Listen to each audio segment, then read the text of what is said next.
Hello Drama Clubbers, welcome to Drama with Joe.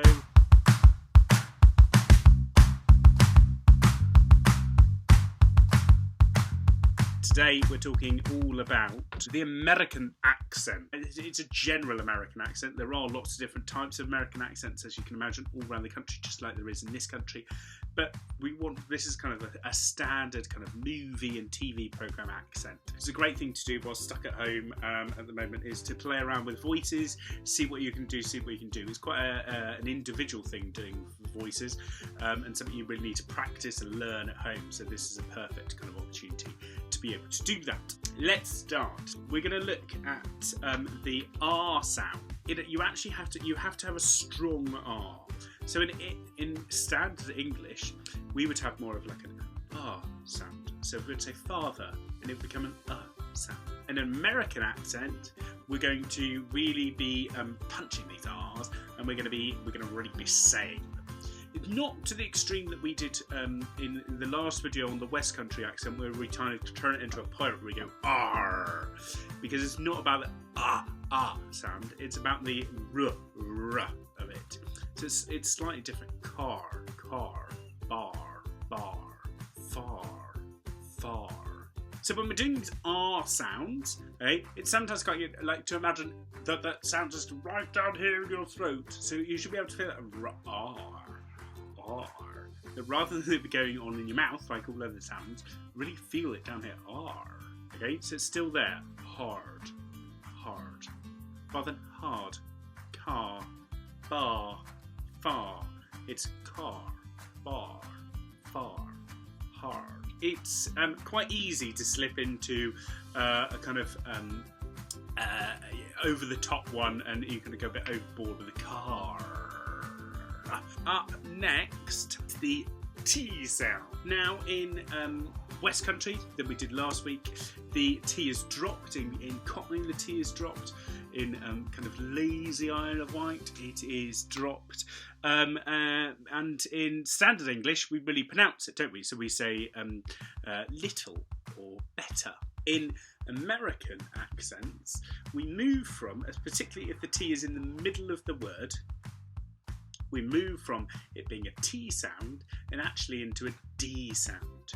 So here we would transform the word little into little, which does sound a bit like a supermarket. All I've done is, rather than doing my T's, I've turned them into a D sound. Do you see? So I've gone for little rather than little. We got a little bar. Yeah? Merging it together with the one we just done, little bar. And the next one we got is better, which will transform into better. All I'm doing is just changing those T's to the D's. I've nailed that American accent. Better. And the last one, brittle turns into brittle. I'm feeling a little brittle today, yeah?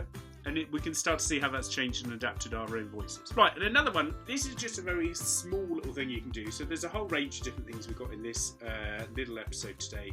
Little episode of the R sound, the T sound, and the and the. Now, the Americans love their the and the for the same word. It's the same words, just different ways of saying it. There's actually a little cheat to know which one to use, because it seems quite tricky to us, because we just tend to say the car, the house, the monkey, the donkey. Okay? And they would go the and the is really important. So the is used for when there is a consonant next to it. So the car, the park.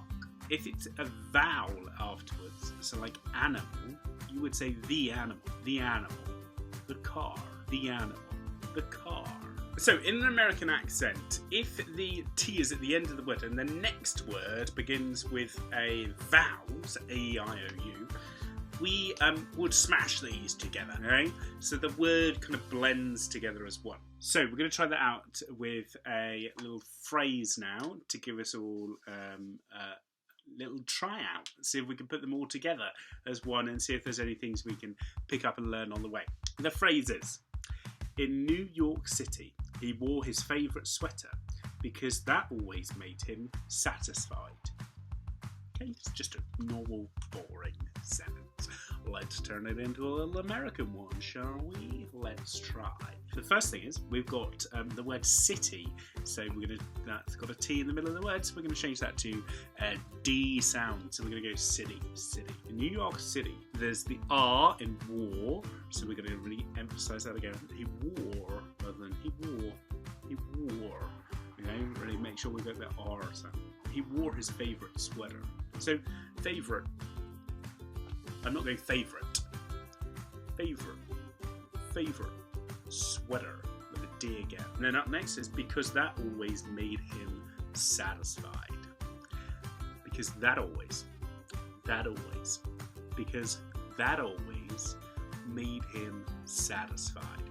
Now, when there's a T at the end of the word and then a vowel at the beginning of the next word, the Americans blend those two together. Because that always made him satisfied. Because that always. I want you to have a try and see what you can come up with. In New York City, he wore his favourite sweater because that always made him satisfied. Standard English, and then have a go now and see if you can do that in the American accent. Good job, everyone. Good job. I'd love to see your little videos and clips and let me know how you're getting on with those. It's tricky accent to master, but those kind of key little top secrets should help out a lot. And obviously, the more you listen to, the easier it becomes. So watching episodes of Friends is really helpful in terms of your accent, be able to pick up your accent, particularly that New York and general American accent as well. And also lots of you probably able to sing in an American accent, but may not be able to speak in one. So just think about what you're doing in the singing. And this may help with that singing as well, of really understanding which bits of the words you're changing so that you can actually speak in that American accent. So do try it out, let me know how you get on, and I hope you enjoy it.